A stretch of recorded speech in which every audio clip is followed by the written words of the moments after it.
Chapter 12 discusses really two movements throughout the United States and during the so-called Jacksonian era, right, of the 1820s, 30s, and 40s, that one leads to the other. And so the first is a religious revival known as the Second Great Awakening, which will lead to um, more concerted and nationally organized reform movements that are sort of born out of a lot of these religious revivals and these new religions that sort of spring up as a result of the Second Great Awakening. So let's begin with that, right? So, Second Great Awakening is this nationwide sort of return to the religion of, you know, the Protestant world, right? So you see different faiths that are grown out of this, and other ones that simply explode with increased membership, right? The Baptist Church, the Methodist Church, the Presbyterian Church. Here is where you sort of see the massive growth nationally of what were prior to this, relatively small denominations nationwide. A lot of times they're referred to as the frontier faiths because a lot of these revivals took place out on the frontier off the Atlantic coast, where you had sort of the established sort of Anglican and Catholic churches, Lutheran denominations, Christian denominations. But sort of the thing that spurned out of these movements that is very similar to this sort of egalitarianism of the time is this belief in human perfectibility, right? A lot of the previous faiths that were, massively influential upon the American founding were these faiths that believed that your fate was sort of predestined. A lot of them believed in predestination. There were the chosen, there were the not chosen, and there was nothing you could do about it, right? A lot of these frontier faiths, the Baptist, the Methodist, the Presbyterian Church, would believe in the ability of human beings to make decisions that could improve their situation, right? Is that your fate was not predetermined and that you were on a path. And oftentimes on your path in life, you have a fork in the road, a good choice and a bad choice, right? And so here's where you get a lot of the reform movements that are born out of this. Sort of some of the lesser ones, the increased care for prisoners, right? A humane treatment. The care for those who were in asylums, humane treatment of those who were deemed mentally ill or quote unquote insane, right? The temperance movement is a massive movement during this time. And this is the movement that is to try to encourage men to not drink, right? To abstain from alcohol. And they would have at these revivals men that would agree to sign these cards, these pledges to remain abstinent and sober and to abstain from alcoholism. These are decisions you can make. These are choices you can make that will lead you to become a better person, right? With the striving being, we can't be perfect like these faiths, Jesus Christ, but we can strive to be like him, right? And we can strive to this perfectibility, and it is possible. So you see these movements that are born out of this, and this is also around the same time that you see a rise in the women's rights movement, the Seneca Falls Convention, the Declaration of Rights and Sentiments.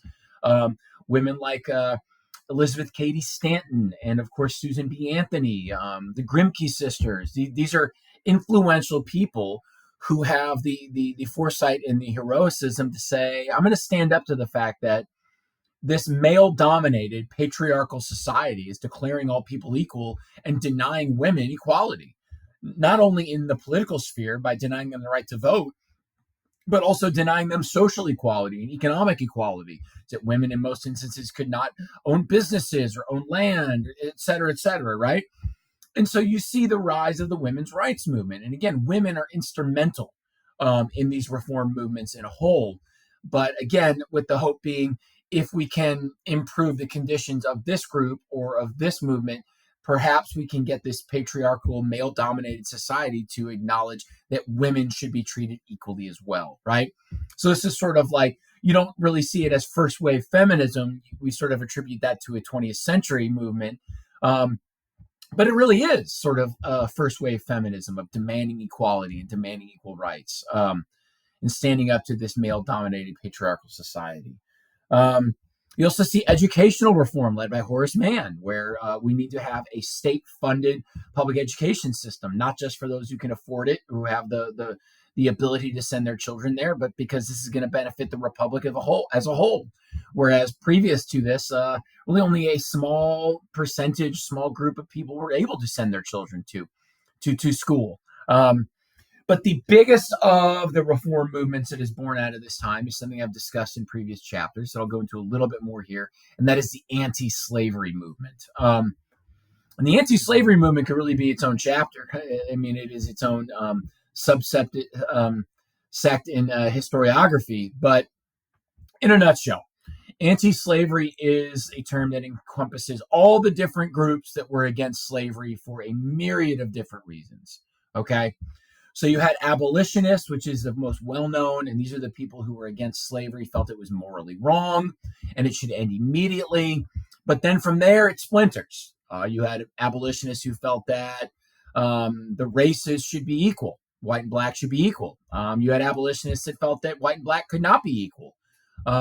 You had abolitionists who felt that there should be some sort of gradual emancipation, is that it shouldn't be immediate, it should be gradual. It really shows you why it isn't as successful as it could be, because there were so many divisions within the movement. Probably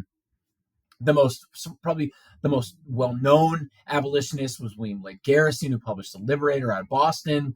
But also you have abolitionists that are the formerly enslaved, like Frederick Douglass, who rise to prominence at this time. He publishes a newspaper known as the North Star. And you also see through abolitionism and anti-slavery movements also different sort of groups like the Free Soil movement.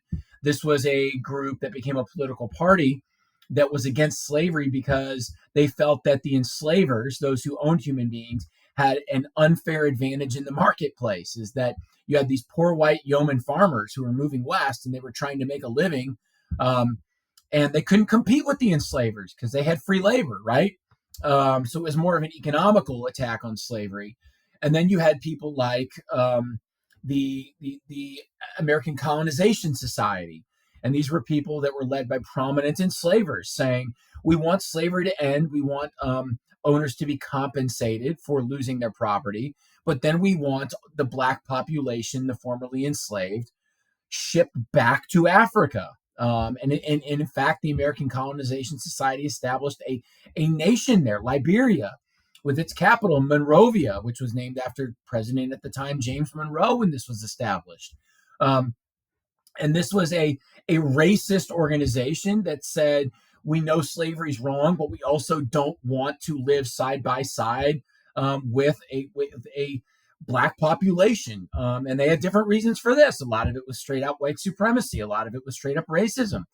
Other ones, it was they were fearful that the black population that was formerly enslaved would not take just the freedom. They would want vengeance for the way they had been treated, rightfully so. And these were the fears of the enslavers at the time. So again, that's why colonization never really took off, because they couldn't get the federal government to pay for it. They couldn't get even the enslavers to agree upon a plan. Would it be gradual? Would it be immediate? Would it be sort of, a generation away? And so you have a lot of this anti-slavery sentiment that is going on. But you also have throughout this time those who are self-emancipating. The Underground Railroad is known by everyone that took a K-12 education. What most people don't know is that the Underground Railroad, while successful in aiding those who wanted to secure freedom north of the Mason-Dixon line, or really to Canada, was the only place where you'd really secure, de jure freedom, is that most enslaved people who achieved freedom did so without the help of the Underground Railroad. Most did so without the help of the white population. They self-emancipated by themselves, perhaps with the help of other enslaved. This white savior narrative of the Underground Railroad is sort of, again, playing to this helpless archetype of the black population within the United States. And this simply was not true. So let's give the Underground Railroad credit for what they did. the most famous conductor being Harriet Tubman. But the reality is, most who self emancipated did so with very little help from anyone. They simply sought their freedom and took it when the opportunity arose. Another thing that's also not really talked about a lot in history is that you had a major flow of those who self emancipated south. Think about it. If you were an enslaved person in Mississippi, you could travel 1,000 miles north of the Mason-Dixon line through Kentucky into Ohio, and then be fearful that a slave catcher might come up to Ohio and find you and return you to the bondage of slavery. Or you could run away to Mexico. And that was a place where it was a nation that had abolished slavery in 1831 and was a place in which Mexican government refused to